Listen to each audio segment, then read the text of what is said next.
Hiya, pals. Hi, pals, and welcome to the Disneyland Paris Show. Here's your hosts, Lucy, Chris, and Hugh. Gosh.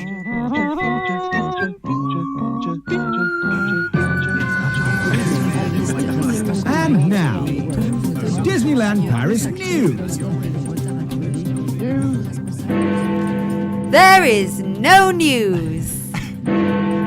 No, okay, seriously. I went on to kind of find some news, and there's bits of construction that we can have a chat about, and there's a few like Valentine's snacks and stuff, but we have got a huge backlog of really good and interesting listener questions, trip reports, things like that. And rather than kind of scrat around telling you that they've increased the height of the scaffolding on Small World, that was a piece of news I found. Rather than start going into stuff like that, we thought, no, let's get to the beef. Let's get to the meat of the issue.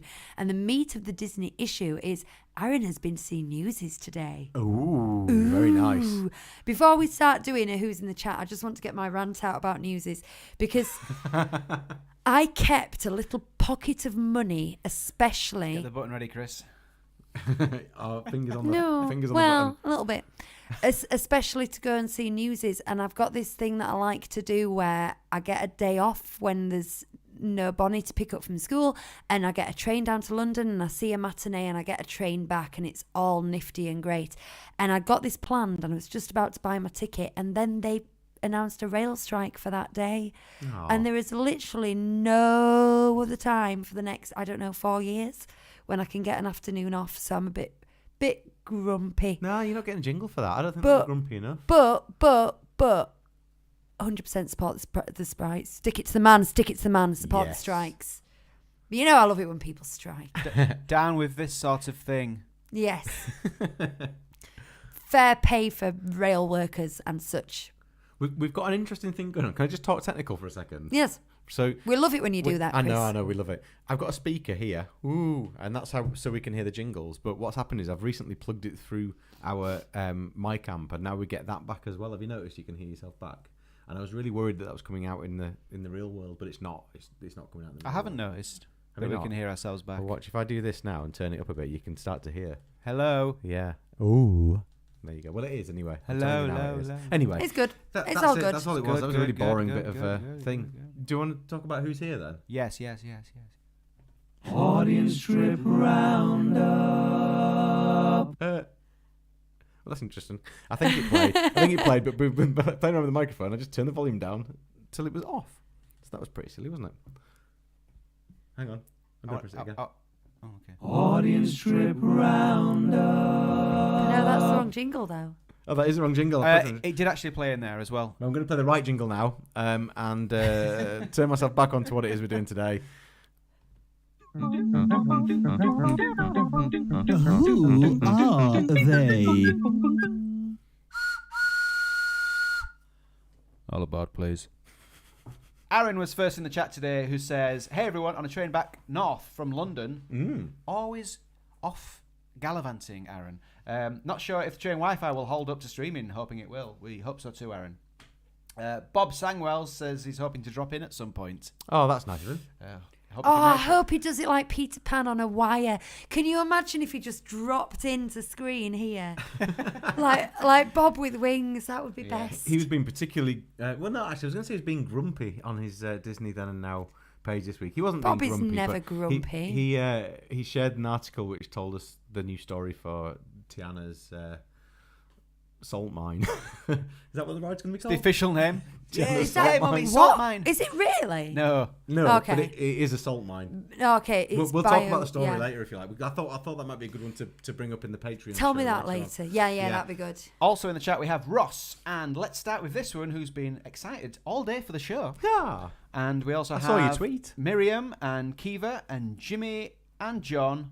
Pamela is here, finally catching a live, says Pamela. Hi, Emma's Pamela. here, and Roz.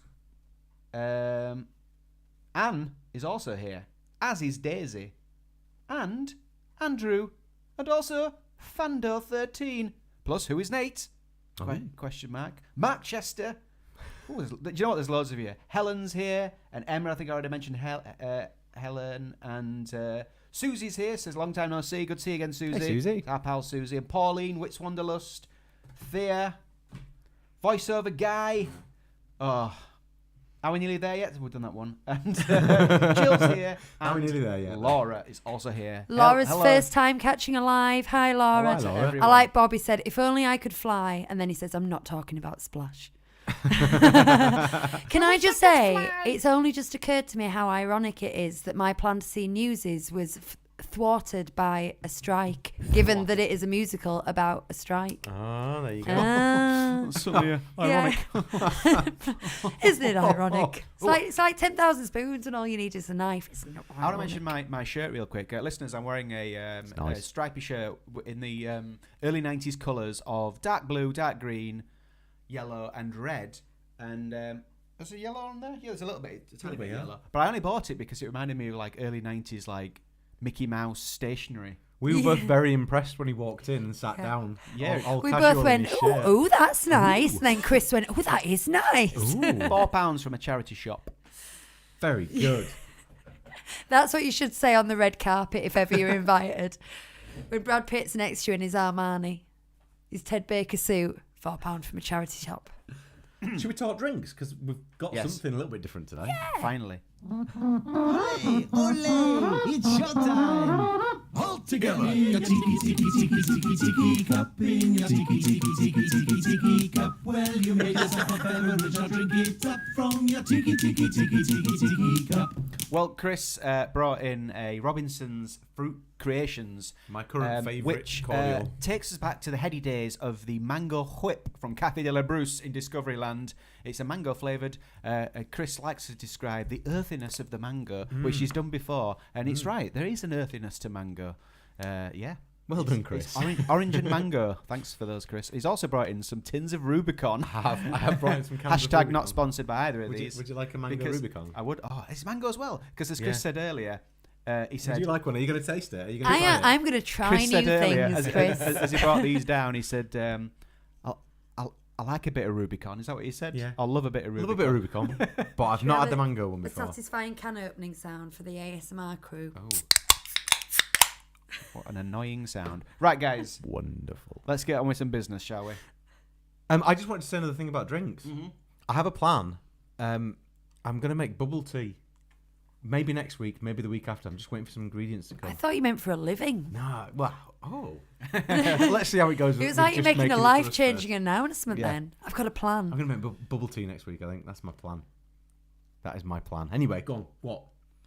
What news? Yeah, go. Well, we're going to go through, because Lawrence did a very good trip report with some very pertinent bullet points, and we only got to one bullet point, didn't we, last time? We did, yep. So I think that was the plan there. Mm-hmm. We did say we would, even though there wasn't news, we might discuss bits of news. So there's something going on with Cars Motors Action area. Yeah. You see this? You hear about this? You hear about this? They've got rid of all the green paint that they sprayed all over the thing. Yeah, because they turned it into like a Jungle Book Groove thing, didn't they? Where it looked like Flubber had sneezed. It was a bit weird. Yeah. It so looked like someone had been graffitiing it. they've got rid of that, and people were quite excited that stuff's happening. But from what I can see, they've just kind of gutted it and turned it grey.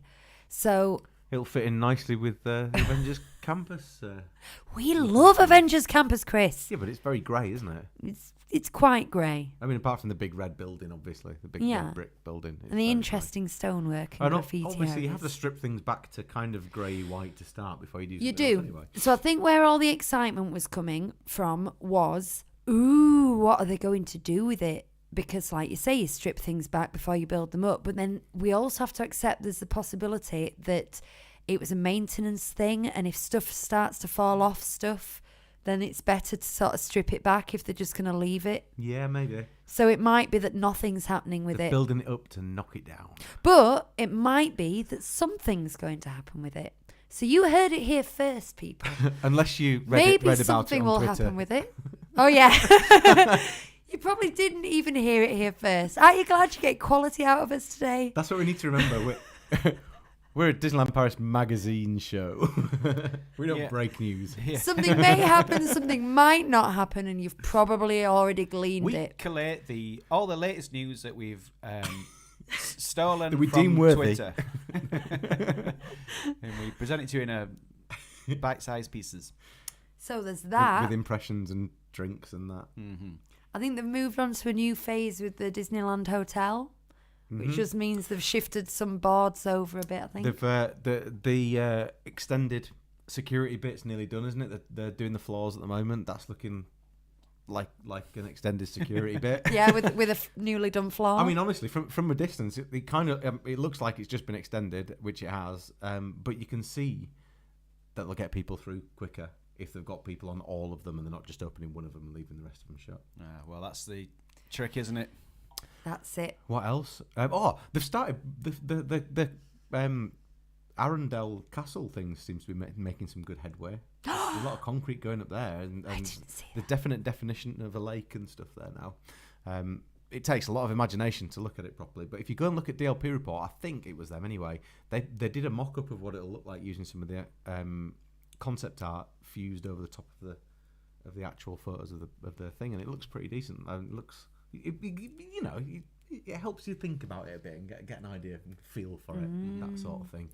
Oh, I get a little bit sick excited when I think about Arundel. I forgot about it. Well, this is the thing, I because genuinely- it was announced. When was it announced? 2018, I think it was all announced. And then Whoa. I know, and then any of it seemed miles away. And then we were all totally focused on Avengers Campus because that was going to be the first phase. And then that opened, and it's like, oh great, we've got a new land. And it's been so long in the making, I've forgotten about the other two new lands, but we're not sure about the second. Do you remember when there was going to be a Star Wars area? Well, Do you remember? We've concluded that's a definite no. But they have said there will be another land. It just probably won't be Star Wars. Is No. that right? Maybe. Well, they yeah. haven't said Yeah. that. We've gleaned that. Anyway, so I think it should be corporate meeting rooms and Oh yeah. exhibition halls and just really grey, boring conference centre. Love that. But call it like Goofy's Convention Centre. And that's it. Sponsored by Starbucks Yeah. That's what I and want. Laughing Cow. Laughing Cow, Nutella. Laughing Cow. Wits Conference Centre. Wanzalus says, as someone without Twitter, I appreciate your reporting. Well, thank you. Perhaps that's our niche in the market. Well, we regurgitate Emma Twitter. said that as well. She said, you do save me from having to look at Twitter. So Yeah, it's definitely public because service. Twitter is a toilet and people just get Anything we can do to really help. angry with each other on Twitter, and sometimes I get sucked in and think, I don't want to be amongst all this anger. It's such an angry place. I mean, honestly, if we didn't do this, we'd just sit in a kitchen at a table and chat about Disney on a Sunday night, wouldn't we? So we might as well Probably. stick microphones and camera in front of ourselves and do it. Probably. Probably. Amen. So, there's some nice Valentine's pins released. Oh, speaking of pins, Wits Wanderlust sent me a load of pictures today of pins, of her pins. Pin porn. I know. Do Not you want to see them? not a I euphemism haven't had for chance. legs. I'm sorry, Wits Wanderlust. I did tell you, Whitney, that I probably wouldn't have time, and you were very understanding of it. And I haven't had time to put them onto the actual thing so I can bring them up on the screen. So it's going to be one of those jobbies Where we're holding a where I hold the camera picture up to a camera. So let me firstly just say what she sent you. What she sent through is this. She says, "Who is Nate just curated his Donald pin collection and it looks pretty good." I'm just going to read the bits, then I'll show you the pictures. Then she's also shown her Small World collection. It's a lot smaller, but I thought Lucy might appreciate it. And then here are the rest of them as well. So here we go. I'm going to. Oh, you've got an orange bird. Yeah. 1 second. All this shuffling through pictures and that. It's a bit of a nuisance, isn't it? Could have done better. So, here we go. Right, so this is the Donald collection. There you go. What do you think of that? Oh, I like it. I'm just going to hold that up to show. I might have some of those. I Over need here, a closer look at look. Yeah, the round fuzzy one at the bottom. I've got that one, I think. I might have the egg one. See? That egg one, I think I might have that. I say I think... I've got that cruise one. There you go. I'm moving on now. And then this is a Small World collection. That was my gospel hands for a think she Small likes a World Small World twin collection. pins. There are not enough Small World pins. I'm always trying to find them and buy them, and they Hugh's just don't. Taking it from me to hold it up. Look at that. Oh, up a bit, up a bit. Yeah. Oh, that's better. Look I've at got that. the one that says "Smile is happiness." Oh, I've also got the goat holding the heart. I think, but they're quite hard to find a Small World Oh, ones. the reflection The- of the They're never on boards. They're never on trading boards. You got to buy them. But I'm going to buy some more. I'm going to buy some more next week. And then, yes, you're right, there is an orange bird one because this is the other ones. The rest of the collection. There you go. And I love the orange bird. Oh, it was in focus and now it's not. That's fantastic. I wouldn't touch it because it might stop working forever and that would be bad. There you go. Right, I'm just Still going to opened. take a question before it disappears Do into it. the chat. So Lauren says, I'm trying to convince my husband that we should go for a couple of days for Christmas, but crowds are an issue. Oh, and then the chat moved again. With our disabilities, so would mid-November be quiet, but still Christmassy? I think you mean quiet. For Christmas, my favourite time to go is the last weekend in November, because then when you come home, it's properly Christmas at home as well. like that. So it kind of like starts your Christmas off. But in my experience, given they've been twice, I think, the crowds stay quite low right up to the schools breaking up. So even like if schools aren't a problem, right up to like the 10th, 11th, 12th, right up to like the 15th of November, the crowds can be quite nice. What you don't want to do is the week before Christmas. No, December. December? Yeah, You said December. November. Sorry, right up to like the 15th of December, the crowds are not too much of an issue. It's the week before Christmas and the week between Christmas and New Year that we've never been, but we've never been for a reason, because apparently it's absolute havoc. But I would recommend the last weekend in November. That's Very right. Lucy's to Peneth. What do you think, Huey? That is your 2 Peneth. Yes, I agree. and what's your view on the best time to visit? I for would Christmas? I would agree with that. It's going to be Christmassy in November. Yeah. Probably from at least mid-November. I think it's onwards. like 6th of November most years, is it? Because they take Halloween down and then just go, it's Christmas. Pretty much, yeah. Yeah. In fact, they put up Christmas huts on the 1st of November last time I was there at Halloween. It's like going through that door from Halloween Town in Nightmare Before Christmas. You just slide down a slide and boom, it's Christmas there. everywhere. Quite a few people have been in touch this week. Do you want me to go through some of that? I'd love you to, but didn't we promise we'd start with Lawrence's stuff? Well, Lawrence's is a trip report. These are more just getting in touch type stuff. Oh, yeah. Correspondence, if you will. Let's touch base. Let's Touching touch base. Yeah. So people have been in touch on YouTube. I'm sorry if you've got a real name and I don't have it, but you're just going to get your YouTube name. So Let's High Five says, I don't watch live, but catch up during the week whilst cooking and cleaning, etc. You can scratch off Netherlands if not already done so. To get Netherlands on your list. I might do that this week. Well, I might if get you do, to. I will bring a second camera next week and I'll point it at it and we can actually show it. And then if we've only to scratch off next week, we can start actually scratching them off live on the show. Like a weather girl. I always wanted to be a weather girl when I was young. Can you imagine the excitement? Mummy and Mini-Me says, regarding our discussion last week about the Eurostar, it's strange with Eurostar as I've been on it 3 times in the last 6 months and the queue's been fine. I've either walked straight through or it's longer but keeps moving. I also walked past it at lunchtime on Saturday last week and it was empty. So our experience is very different to other people's. I just think it's quite interesting that the problems that have been raised and the issues with passport control, it's not obviously being seen every day and not by everybody. It's good to know that, because that's like when you get a TripAdvisor circumstantial review of a restaurant that goes, terrible, they took 25 minutes to bring my starter out, and it might just be one person's experience. So we had a little slag off last week, just our experiences may differ. Absolutely right. Again, we don't break news. We just throw our own views. What's your theory with star reviews on things, Huey? You can only trust. They might be true, but you can't trust 5 stars and 1 star reviews. Or you can only trust the 4s, 3s, and the 2s. Those are the ones I read, because 5 stars are normally from blinkered fans. 4, 3, and 2 are trustworthy, and 1 is usually an anecdotal rant. Valid. Apart from us on Apple Podcasts, because no, we have 4.5, I think. Stars. So. We got one star review because what was it for? Why was it 1 star? Because we're garbage. Oh, because we didn't. It was a film review, wasn't it? It was from We the other didn't one. like- They didn't agree with our opinions Was it on Toy the Story film. 4? we didn't like one of the films that they liked, so that meant we only deserved 1 star. That's what he means by categorise it. anecdotal rant. You should categorize it. Like, if you're gonna rate a podcast, it should be like 1 point for the like presenters' chemistry. Another for production values. 1 for like how unique it is. Then something else and something else. Don't just go, I disagree with this 1 point. 1 star.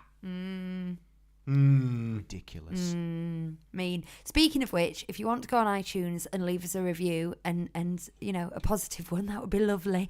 It does help us get up in the search engines and things. You can leave us a 1-star review if, like, you just think we are completely worthless. Yeah. Then that's understandable. And if you explain yourself, that's fine. Yeah.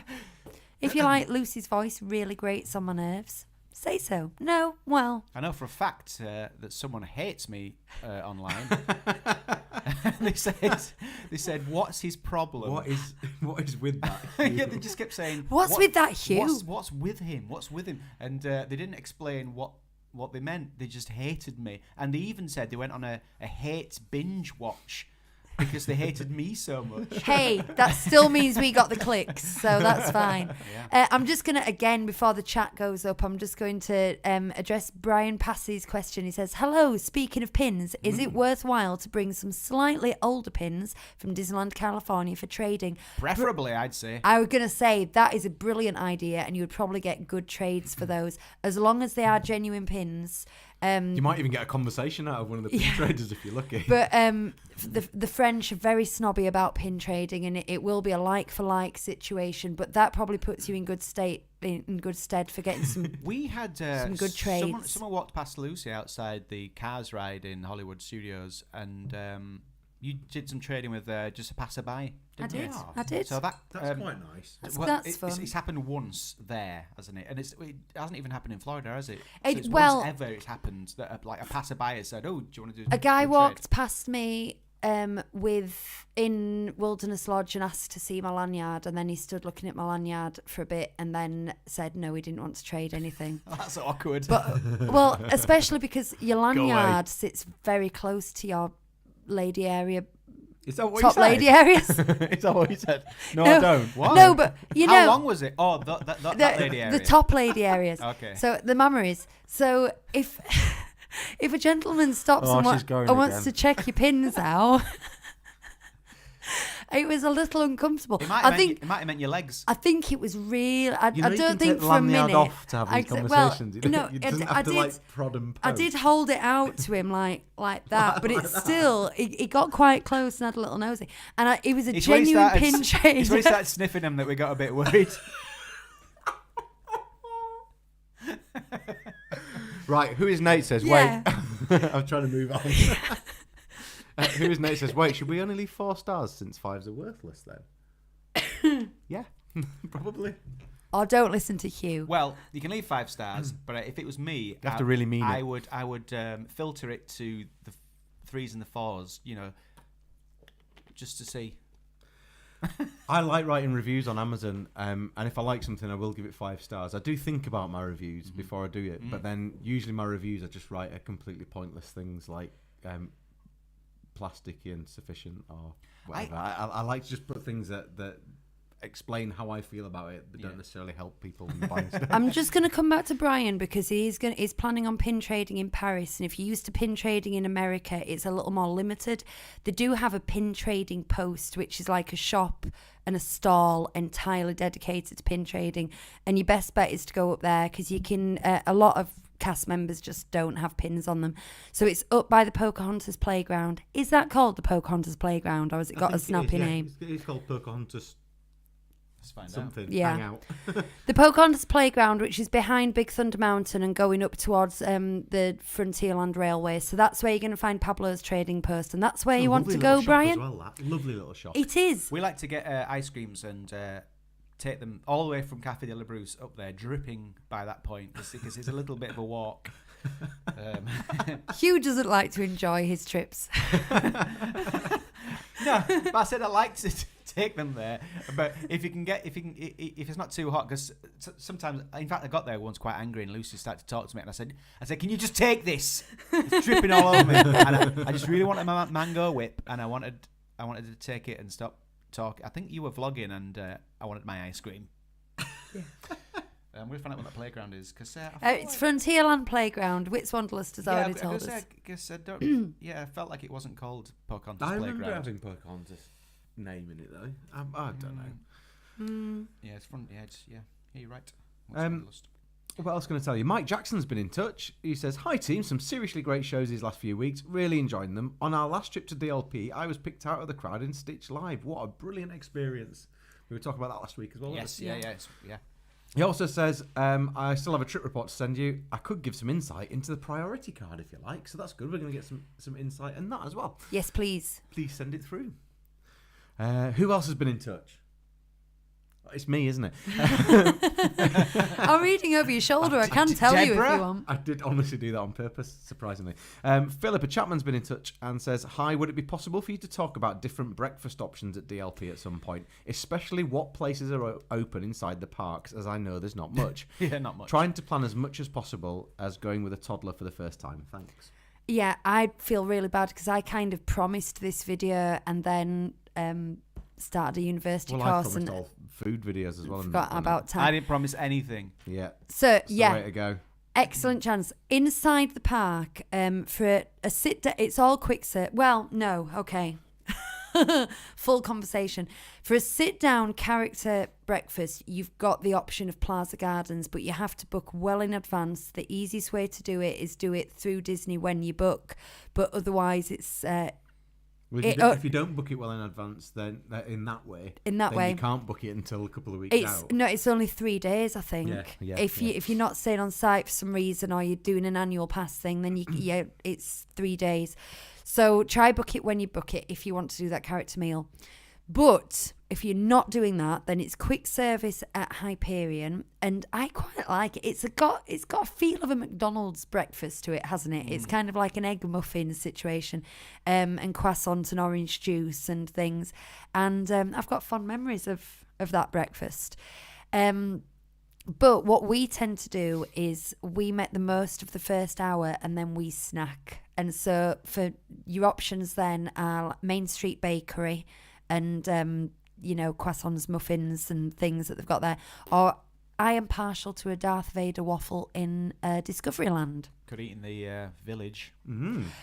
In the village, you've got lots of options. You've got a good old sit-down, fry-up basically at Annette's. And then you've got breakfast sandwiches that come with like a meal deal with a coffee and whatnot at Earl of Sandwich and Starbucks. McDonald's does breakfast.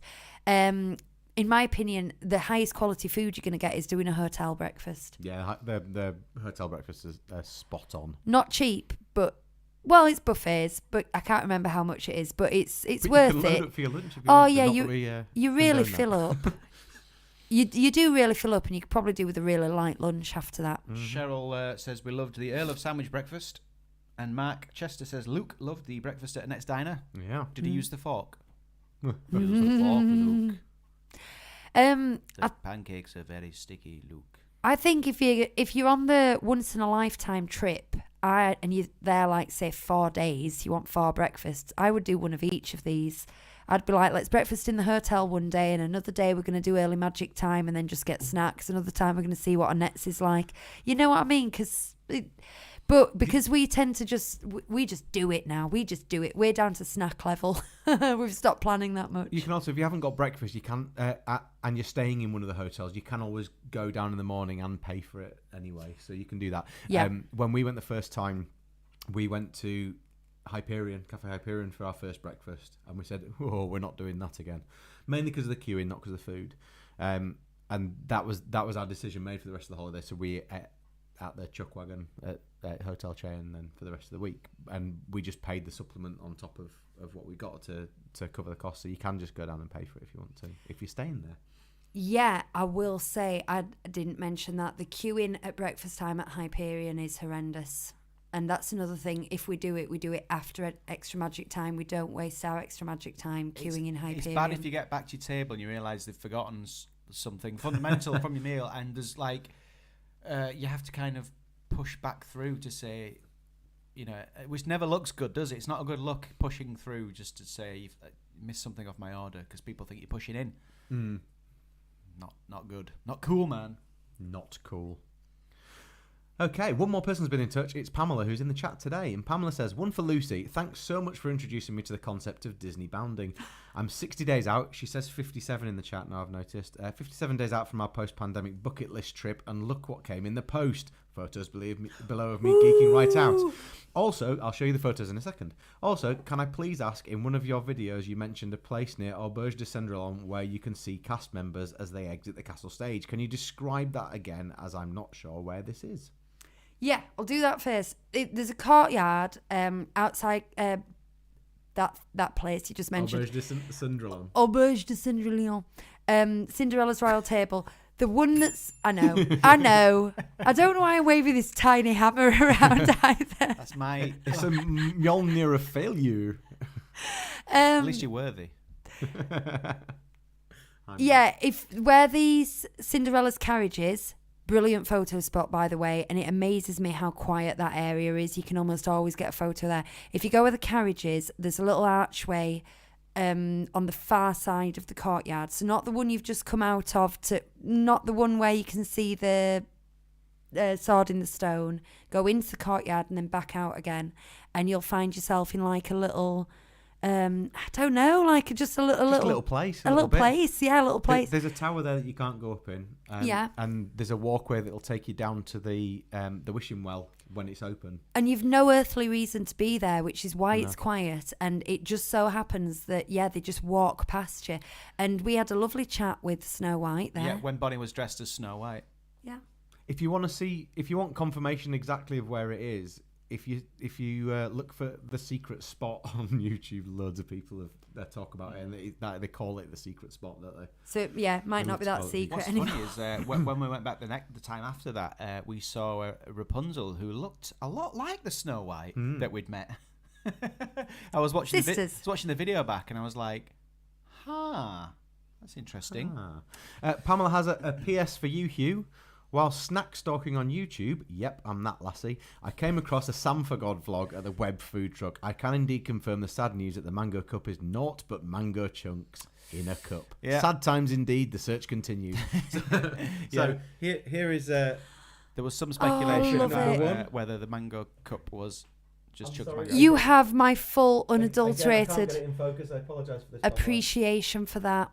I've been putting mine together for Florida this week, and that...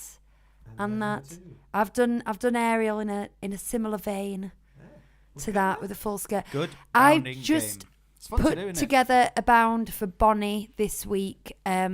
She's going to be Russell from Up, so I've just bought her a little yellow t-shirt and some khaki shorts, and then nice. she's already got all the accessories. And I think I'm going to go as Kevin again. My most involved bound, look at that in a minute, was Fix It Felix Jr. And I had, did I have a baseball cap? But maybe it was pinned to my belt. But I'd bought a brown belt, and I had like a pale blue shirt, and it was open with a white t-shirt underneath, and I'd stenciled, it's hammer time.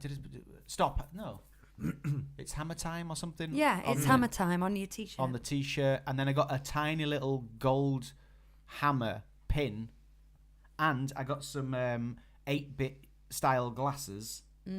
Just for one. This costume cost about 40 quid. Wore it once.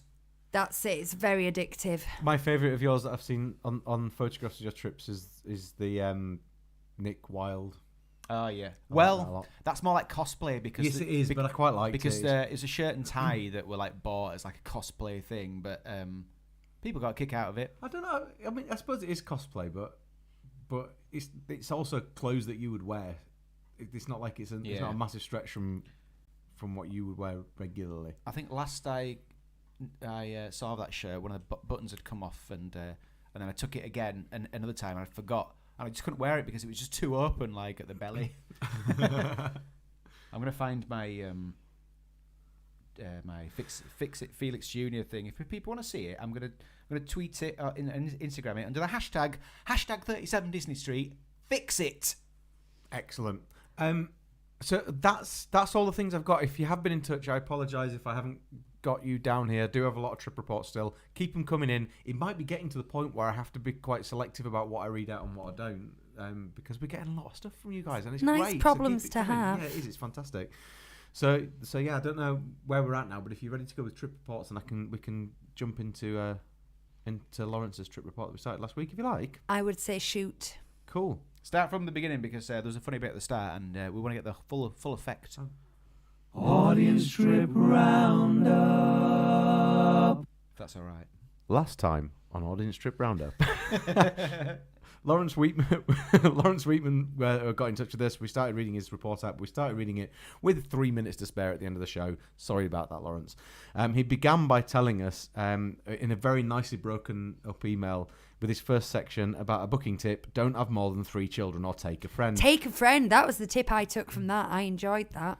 He started by saying we've made an error of having 3 children. It was a massive mistake. Which I think was the joke that he was referring to. Yeah, well, I'm assuming it was a joke. We've got one. Yeah, so do you want me to read all this bit out again? Yes. Yes. No, well, didn't we read all that out last time? Yeah. I think we did, yes. Blast through it. So, well, no, let's go on to the next point. This is what we said we were going to do. But okay, but We've done essentially what he was saying was that it was only costing £60 more to take an extra person and have 2 rooms than it would have done to have not had the extra person. That's right, isn't it? Are you going to carry on reading, Lucy? Because you read it. You were reading it last week. Yeah, babes. Yeah, there you go. I was trying a thing there. Did it work? No, babes. No. We drove. Use club card points on the tunnel. Yes, we have done this, and this was the only reason we went on the tunnel the first time. But we enjoyed it greatly, so we paid after that. We went on the Eurotunnel. It was the first time we drove, having previously gone via Eurostar to Paris or on a coach and ferry as part of a group. It was much cheaper than flying, which we tried to avoid, or the Eurostar, especially given there were 6 of us travelling in one car. Imagine the bathroom breaks. When we first booked Disney, the difference between the Saver tickets and the Flexi Plus tickets on the Eurotunnel was small enough for me to wonder if it was worth the flexibility. Lounge access, free food and drink. I prevaricated and booked the Eurotunnel quite late in the end, and by then the Saver tickets had actually come down in price. If you opt for a cancellation FlexiPlus ticket, it might be worth seeing if you can swap for a cheaper Saver closer to the time. Do you get that? Yes. Yes, I think. Check your options, and these things do oscillate, and I have to say that I've hesitated and it's gone up or it's gone down, and it's dynamic pricing, so check the site. When booking, I was offered breakdown cover and holiday insurance combined for £65. We don't have European breakdown or annual travel insurance, and the cheapest I found for a single trip for our 12-year-old car was £65 from Green Flag. It's unusual that these bundled insurances from the travel operator work out better, so I nearly dismissed it, so it's worth checking. I also got the option to pay with club card vouchers. I've become really terrible for forgetting to use these, so cleared my club card account and at triple the value for the Eurotunnel versus spending the vouchers in store. I barely paid any actual money for the Eurotunnel. The last 2 trips we've taken to Florida, we've paid for our hotel parking using club card vouchers, and because we're spending vouchers, not real money, we've forked out for valet parking and stuff like that, which we would never spend pounds on. No. So it's great option. No one checked, but if you're not familiar with driving in France, do remember your license, vehicle logbook, high-vis jackets, now required for all passengers, UK sticker, a spare bulb kit, and headlight beam converters. I hadn't driven in France before and didn't do much research en route, but it was easy enough. You will need a cooperative and awake front passenger to work the tolls and help with visibility of roundabouts. Yep. That's your job. And your job, because Laura does the French leg. Well, she has done both times she's been, yeah. Have some spare cards handy for the tolls, because our foreign fee-free Aqua didn't work on the tolls, although the Starling card did. I think our Revolut did. Yeah, my card always did. I don't think I've had any problems with that. The kit thing, by the way, if you did happen to forget to get a car kit, they are there in abundance at the Eurotunnel when you get there in the place. Mm-hmm. There's a shop that's like just dedicated to an that. AA shop that just sells that stuff. Also, bear in mind, if you're not going to be travelling at night, you don't really need to put the light covers on. So what I would suggest is, I'm not saying don't have them, because you absolutely should have them, but put them on when you need them. Then if you don't need them, you don't waste them and you still got them for next time. Hot tip. Hot tip. We still have our kit. It's the same kit that we bought the first time we went, and it's Yeah, we do. We cart it out Should every we time we go. explain what the headlight converters are? It's a little sticker about this big, and you rip off different bits of it depending on which car you've got, and you look at a very complicated piece of paper that tells you where to stick it, and it says that there's marks on the plastic of your lights, and there isn't any mark. You pretty much have to guess. Back in the olden days, you just used to put a yellow gel over your lights, and that did it. It just dimmed it. But now what it does basically is, if you think about your car, because we drive on the left-hand side, our lights point to the left, To the so left, they to the don't left. glare on the cars coming towards you on the right-hand side. But when you go to France, if it's pointing that way, your lights are directly flashing or whatever on the oncoming cars. So you need to be able to block that off so it doesn't do it. That's it. You'd think they'd invented something where you could flick a switch and it just did that, wouldn't you?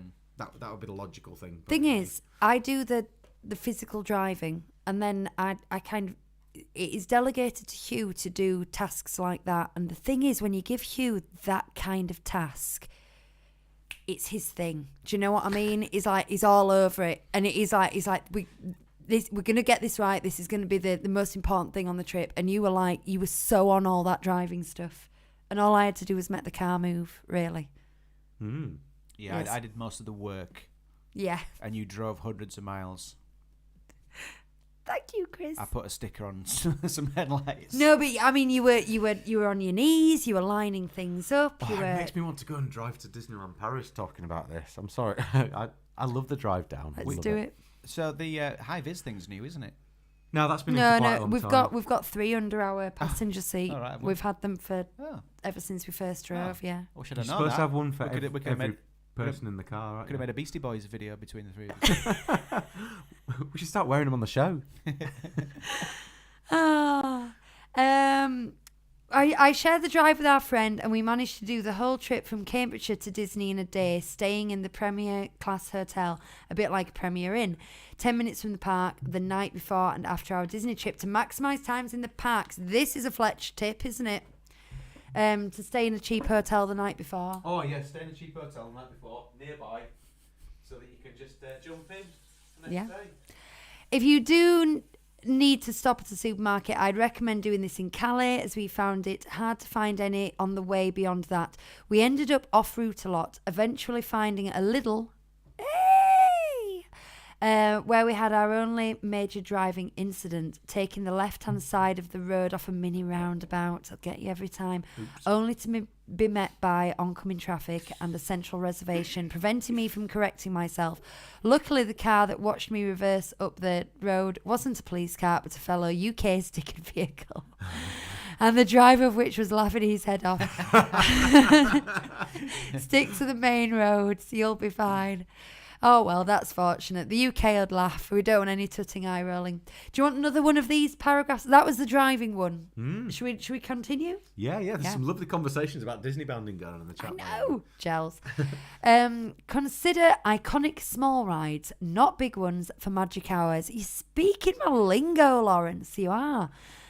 We struggled to get into the park at the start of magic hours with hotel breakfasts, but on the first day we had a pack-up breakfast to eat in the car. We arrived at Santa Fe at 7:45 to pick up our passes, boarded a bus at 8 and were in the park by 8:20. Yes, Boom. On it. We headed straight for Fantasyland. We did Peter Pan's Flight, Dumbo and Teacups, the Carousel and Pinocchio within an hour of arriving in Fantasyland, and joined the queue to meet Mickey by 9:40. That's pretty good going. An hour and 20 minutes of walked up Main Street. Good time. We still didn't come out of there till nearly 11:30. This is the thing. Those character meets took up your day. But managed to walk straight into the 11:40 Let's Sing Christmas show at Videopolis as they were opening the doors to let people in. Oh, that's just made me cry with the magic of it. We were delighted by how much we felt we'd packed in by noon on our first day, and felt less pressure to return to Fantasyland for things like Dumbo later on in our trip. I would rather like blitz and be ridiculously sort of disciplined on the first day and go boom, boom, boom, boom, and then on days 2, 3, and 4 just be able to enjoy the park, then get to your last day and be like, oh, we still haven't ridden Buzz, and look, it's a 45-minute wait, should we do it? You know what I mean? It's interesting you say that, because I've just about finished writing my stuff for a video on Premier Access. And one of the things that I think could be a real bonus of the Premier Access Ultimate is that you can do that. Bang, bang, bang, get all your rides done, then just relax for the rest of your holiday. Yeah. But you have to pay for it. Yeah. Try to see parades and illuminations on good weather days. Aside from not wanting to get wet, if you have a mix of rainy days and good days, you should really give the parades a miss on the wet days. We were disappointed not to see the Christmas tree lighting ceremony for the Christmas parade on our first evening. It was raining, but we assumed they'd stop doing it because it was after Christmas. The next day we decided to watch it again. We found a better spot near the entrance gates on Town Square. It was lovely weather and the show was amazing. That's in caps. Amazing. We realised we just caught the wet weather drive-by parade, which also happened to us with the 30th anniversary Dream and Shine Brighter parade. The first time that we saw that, parades are very disappointing in the rain. I don't think Disney parades are ever disappointing.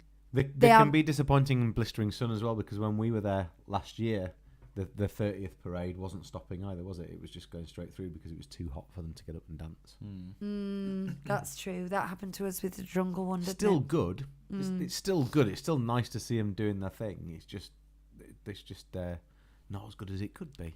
Oh, this one stings, though. We got an announcement that the drones wouldn't make an appearance 10 minutes before they were due to be on. That would upset me, because we would have been staying for those drones. We had a good spot for the fireworks, so stayed for those.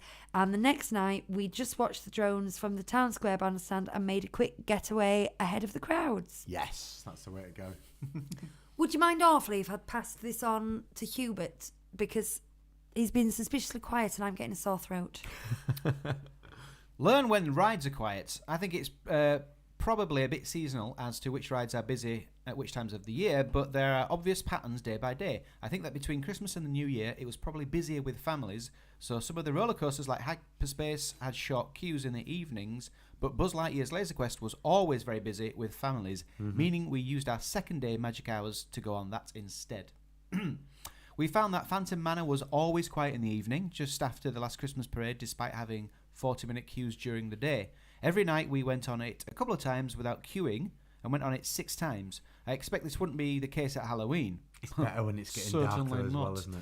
I'm going to say that's It's where so I'd good when it's getting gravitate dark, at dusk. But I agree, it is quiet in the evening. So it's worth checking rides you aren't heading for in the app regularly to learn when they're quiet. Similarly, the evening also gave quiet opportunities to go on Pirates of the Caribbean with no queue, Autopia with a 15-minute queue, 90 minutes at one point during the day, Star Tours with no queue, and Hyperspace Mountain and Big Thunder Mountain had 15 to 20-minute queues late. There you are. Yes. Going on rides at quiet times means you can enjoy the rest of the time in the park doing other things. There were some rides we didn't go on, like Crush's Coaster and... Web. Oh, Web. Yeah, I thought it was... I was like, what's With that? a web What's sling- that short for? Oh, yeah. I mean, that's a shame, though. I would consider that a big shame at the moment if you're left without going on web slingers. It was the highlight of my trip last time. But there was a long queue, so they prioritised shows instead.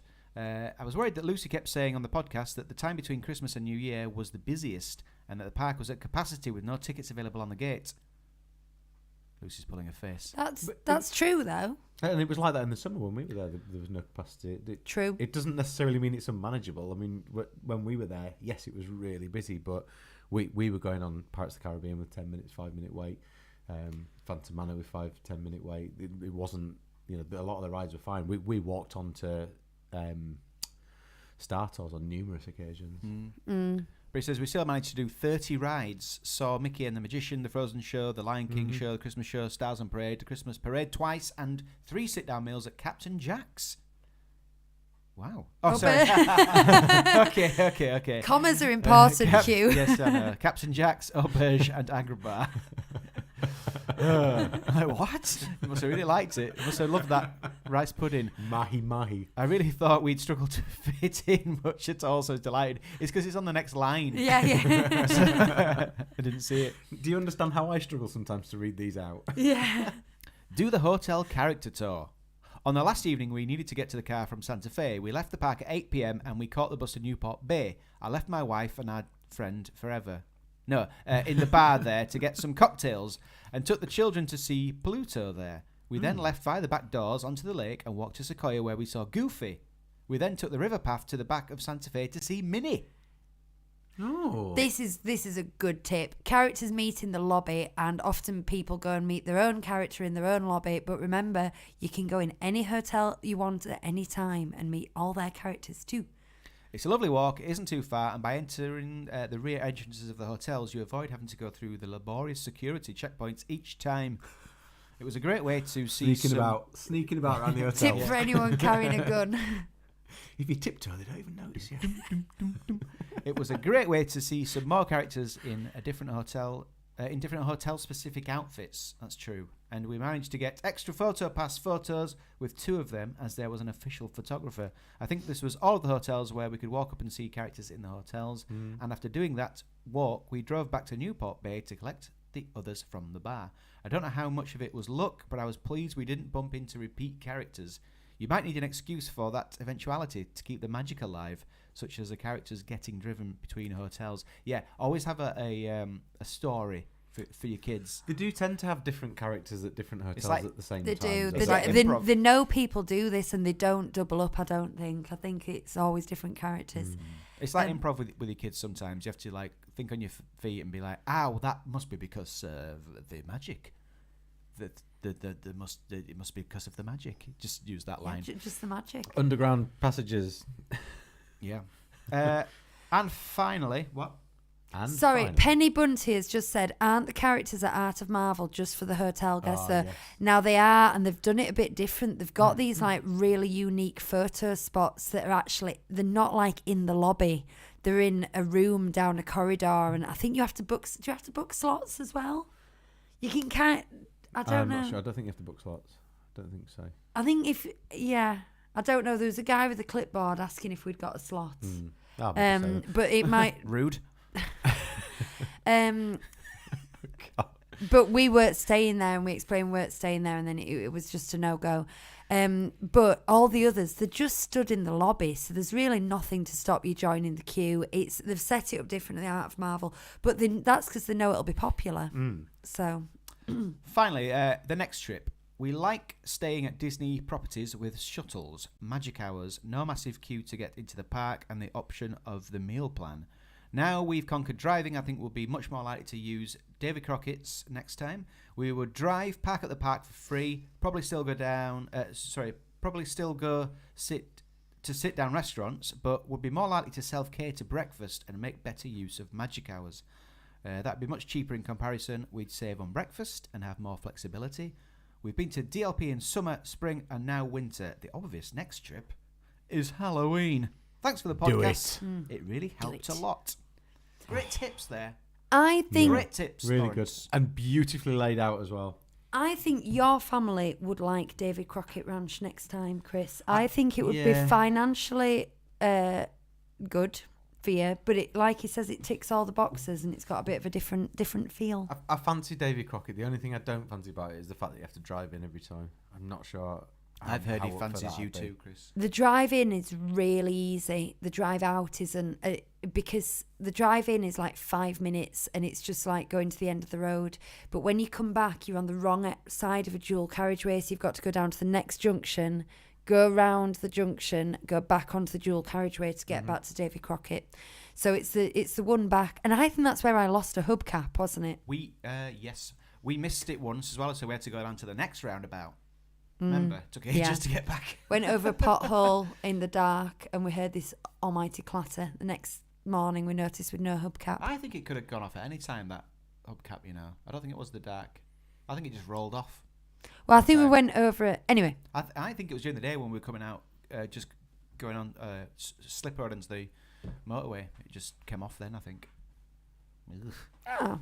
Penny says David Crockett is awesome, our favourite. Oh, I tell you another thing about David Crockett is we went there at Christmas and I took a little tree and some lights and decorated the cabin, which I know you could do with a hotel room, but there's something that felt really special because you've got a cabin to yourself, so you can dress the windows and stuff. So that's a nice tip.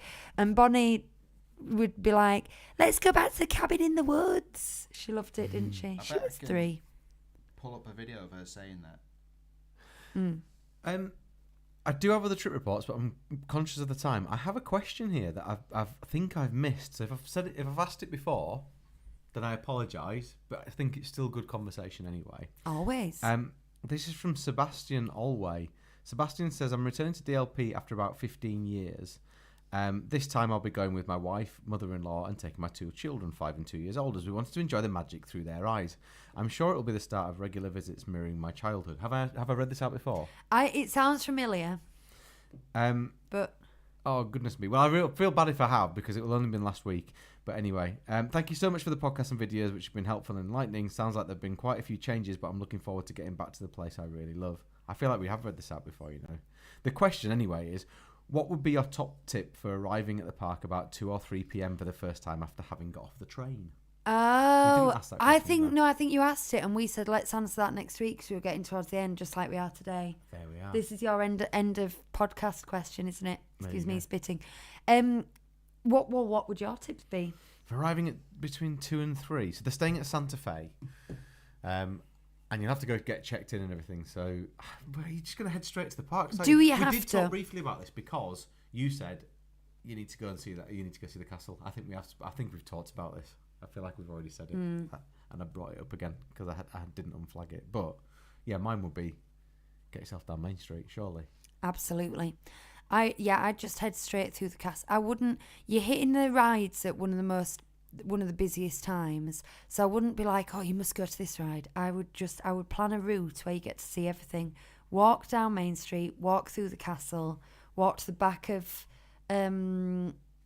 Fantasyland, and then I would walk all the way through Adventureland and to get to Phantom Manor. So you do like a nice D shape, and then Phantom Manor would be your first ride. I wonder what your answer was last week. This is quite good. I've basically done what Hugh does, but a week apart, rather than getting distracted within 5 minutes of us talking about something. I've left it a whole week. Well, I've not really listened to any of this because I've been finding a clip of Bonnie saying night night back to the cabin in the woods when we said David Crockett's. Here we go, listening.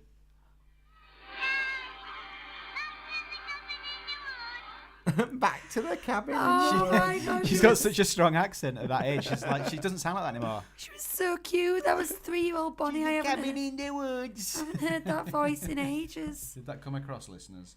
Now she's all like, Aww. she talks in proper teenage slang now. Like, She's 8. Yeah, she's 8. Sorry. Oh no, talking about him in such an accent. Well, there we are. I've still got quite a number of trip reports for us to work through, but we're kind of out of time for today, aren't we? So I won't do any of these ones right now. But we've got them from Matthew. Oh no, that's another one. We've got them from Jenny Weir. We've got them from Carla Cascarini. We've got them from Andy Millen and from Sarah Poland as well. Oh, it's exciting. I love hearing about other people's trips, and it makes me feel like I'm there. And it's just suddenly made me want, even though we're about exactly a week away from our Walt Disney World trip, well, a week and a day, it's made me want to go to Disneyland Paris instead. Nice. Disneyland Paris is the best park, by Penny the way. says of Bonnie, wait until she's calling you bruv. I just want to say, Lucas and Ollie call each other and me and everybody else bro all the time now. It's infuriating. Dear. I'm not looking forward to the point when she stops calling me mummy and starts calling me mum. That's going to be a bit upsetting. Yeah. I don't know why. I'm looking forward to Ollie stopping saying daddy every 2 seconds, to be honest with you. So if Daddy, he changes it to dad, Daddy, it'll be progress. Daddy. Daddy! Well, he just shouts it from another room every time. Never comes and talks to me. He just shouts from another room and waits for me to respond.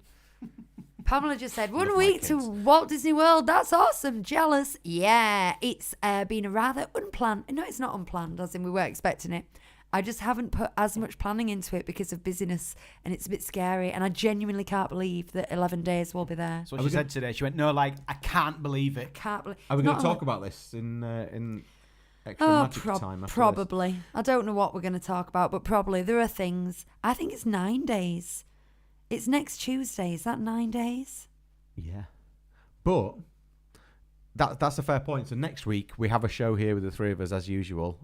Presumably you'll be all completely packed and not at all frantic and worried about stuff. I won't have started because Last minute. No, I'll be setting off on Monday, so I'll be hysterical because I'm working. Well, I've told you I'm working every day until we go. But when I say every day, I mean I stop work at 4:30 p.m. and we set off driving at 5 p.m. And I'm working on the Sunday. I'm working on the Saturday. I'm working on the Monday. I'm just working.